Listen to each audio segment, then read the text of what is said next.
selamat datang di channel kesayangan kita semua, channel Bintang Nanjung. Nah, di sini di video kali ini saya mau bercerita sedikit mengenai lika-liku anak kos. Tapi sebelum itu ada yang mau lewat nih teman-teman.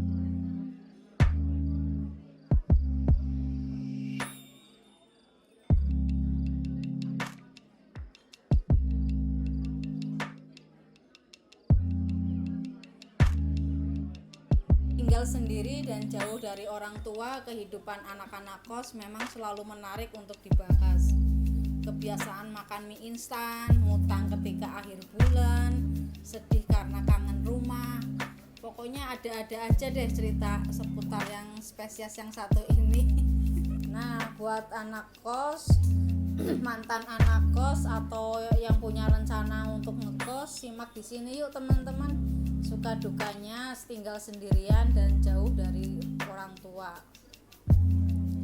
Ternyata ada di antara kalian yang sudah menunggu bertahun-tahun untuk merasakan menjadi anak kos, berharap bisa kuliah atau kerja di luar kota cuma supaya bisa tinggal sendirian dan hidup bebas dari pekerjaan rumah. Kayak kalau di rumah udah jam 6 itu udah dipanggil sama ibunya, udah disuruh bangun, "Kak, bangun, anterin adek ke sekolah, takut terlambat." Nah, jam 8 baru juga buka pintu rumah, habis nganter adeknya, langsung ibunya teriak, "Kak, ngepel ruang tamu, kamar tidur tolong dipel ya." Jam 10, "Kak, tolong beliin ibu garam, gasnya habis, beli gas juga." Dan baru jam 1 siang, "Kak, jemput adeknya." Baru juga lagi main game, udah disuruh lagi, udah diteriakin lagi, "Kak, cepetan beli cengek." Dan masih banyak lagi yang harus dikerjakan. Dan akhirnya penderitaanmu pun baru berakhir ketika seisi rumahmu tertidur. Bebas dari drama pertengkaran kakak dan adik. Kakak yang suka nyuruh-nyuruh, sedangkan adikmu yang manja sekali. Ketika tinggal serumah, kakak sering dimarahin karena bertengkar dengan adiknya. Dan selalu kakaknya yang disalahkan, ibunya selalu teriak-teriak, "Kak, adiknya diapain itu?" Pasti yang selalu disalahin kakaknya. Dan akhirnya bisa tinggal ngekos sendiri dan kamu pun merasa bahagia. Menjadi anak kos, mau makan apa aja suka-suka, bebas mau makan apa aja. Pagi sarapan bubur, siang makan padang, sore jajan bakso, malam KFC. Coba bayangkan kalau di rumah, ibu biasa masak pagi-pagi, menunya sayur sop, tempe, tahu, sambal, dan kerupuk. Nah, menu ini bisa bertahan dari sarapan sampai makan malam. Kampung sayur sop dah. Setiap rumah emang punya peraturan masing-masing, termasuk rumahmu. Ketika akan pergi, kamu tentu wajib lapor sama orang tuamu. Tapi orang tua emang cenderung protektif. Kamu gak bisa keluar rumah begitu aja tanpa bisa menjawab pertanyaan-pertanyaan ini. Mau kemana? Ngapain? Sama siapa? Pulang jam berapa? Ketika jadi anak kos, semua pertanyaan itu menjadi masa lalu. Disinilah penderitaan anak kos akan dimulai. Parkir motor sembarangan, diomelin. Ketawa keras-keras, didehemin sama bapak ibu kos. Apalagi bayar kos telat sehari, 7 hari 7 malam ngomel tah. Lama-lama jadi comel. Pasti pernah mikir kalau tinggal jauh dari orang tua itu bebas, ternyata kosmu justru punya banyak peraturan. Simak baik-baik ini peraturannya. Tata tertib penghuni kos. Pintu utama ditutup jam 9 malam. Penghuni diwajibkan menyerahkan fotokopi KTP. Tidak boleh mengizinkan tamu masuk kamar kecuali ada hubungan keluarga. Jam 10 malam sampai jam 6 pagi tidak boleh menerima tamu. Tamu kos orang luar yang akan menginap wajib lapor ke RT RW setempat. Buset, peraturannya panjang banget, mendingan di rumah gua bebas. Anak kos mungkin sudah terbiasa dengan siklus masa kaya dan masa miskin yang selalu mereka hadapi tiap bulannya. Bagi anak kos, awal bulan adalah masa mereka menjadi kaya karena baru mendapat kiriman dari orang tua ataupun baru mendapat gaji dari tempatnya bekerja. Namun saat akhir bulan datang, mereka akan mengalami masa miskin di mana untuk makan nasi padang saja mereka harus mikir 1000 kali. Saat akhir bulan tiba, tak jarang anak kos dituntut berjuang untuk bertahan hidup dengan uang yang tinggal beberapa lembar.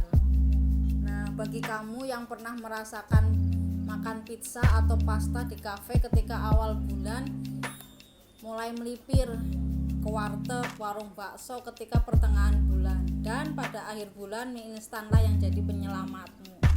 Mie instan lagi, woi mana gisinya? Setelah foya-foya di awal bulan, biasanya kamu mulai cari-cari sumber dana untuk nyambung hidup alias ngutang demi bertahan hidup sampai bulan berikutnya. Sayangnya bulan baru tetap gak bisa bikin kamu senyum karena separuh jatah bulananmu sudah habis buat bayar hutang di bulan kemarin. Dan siklus hidupmu yang gagal itu akan terus berulang entah sampai kapan. Sabar, harus bertahan, hidup itu keras bosku. Kesulitan-kesulitan yang harus dihadapi anak kos bikin kamu kangen rumah. Betapa rumah selalu bisa membuatmu nyaman, kamu selalu bisa makan 3 kali sehari dengan lauk pauk yang layak, ada camilan dan ada orang tuamu yang selalu bisa dipalak setiap saat ketika kamu pengen jajan atau sekedar isi bensin. Yang pasti kamu gak pernah merasa kekurangan ketika di rumahmu. Saking kangennya kamu pengen banget telepon ibumu, tapi apa daya, aku gak punya pulsa. Nangis sambil guling-guling di kamar, terus garuk-garuk pantat. Lika-liku kehidupan sebagai anak kos membuatmu belajar banyak hal tentang betapa beruntungnya punya keluarga yang mendukungmu. Ada ayah, ibu, kakak, adik, merekalah yang selama ini selalu ada untukmu, tumbuh bersamamu dan membuat hidupmu lebih bermakna. Dari mereka pula lah kamu belajar mengerti arti kebersamaan dan pentingnya ikatan keluarga. Perlahan kamu mengerti betapa pentingnya kemandirian. Predikat sebagai anak kos membuatmu selalu belajar hal baru setiap harinya. Kamu belajar mengatur uang bulananmu, membersihkan kamar, mencuci baju, mengatur waktu, hingga memilih makanan yang murah sekaligus sehat. Banyak hal yang akan membuatmu menjadi pribadi yang mandiri. Kamu pun belajar menjadi pribadi yang dewasa. Pada dasarnya kehidupan anak kos memang terbilang bebas. Tapi kebebasan tidak menjadikanmu hilang arah dan terjerumus pada hal-hal yang negatif. Kamu belajar mengendalikan dirimu sendiri, memilih teman yang baik, dan menjaga pergaulanmu. Di titik ini, kamu bisa berpikir secara rasional dengan mempertimbangkan soal masa depanmu, tentang bagaimana seharusnya manusia hidup berdampingan. Hidup mandiri dalam sebuah lingkungan sosial membuatmu belajar tentang bagaimana menghadapi orang lain. Secara langsung kamu belajar tentang toleransi, menghargai kepentingan orang lain dan meninggalkan sikap egois. Kamu memahami bahwa manusia tidak akan bisa hidup sendirian. Pada akhirnya kamu akan bertransformasi menjadi pribadi yang siap menghadapi tantangan hidup selanjutnya. Pengalaman sebagai anak kos menjadikanmu lebih kuat, lebih kaya. Banyak hal baik dan buruk yang bisa dijadikan pelajaran dan bekal bagi dirimu untuk menjejaki kehidupan selanjutnya. Kamu percaya bahwa pengalaman adalah guru yang terbaik. Setiap momen dalam hidup pasti menyimpan pelajaran baik yang bisa dipetik. Entah lebih banyak suka atau duka yang kamu alami sebagai anak kos, bersyukurlah karena pernah merasakannya. Percaya deh, kalian termasuk orang-orang yang beruntung loh. Oke teman-teman, terima kasih sudah menonton video kali ini. Jika kalian suka sama video ini, jangan lupa like, comment, share, dan subscribe ya. Dan jangan lupa tekan loncengnya untuk mendapatkan informasi terbaru dari channel Bintang Nanjung. See you in the next video. Bye bye.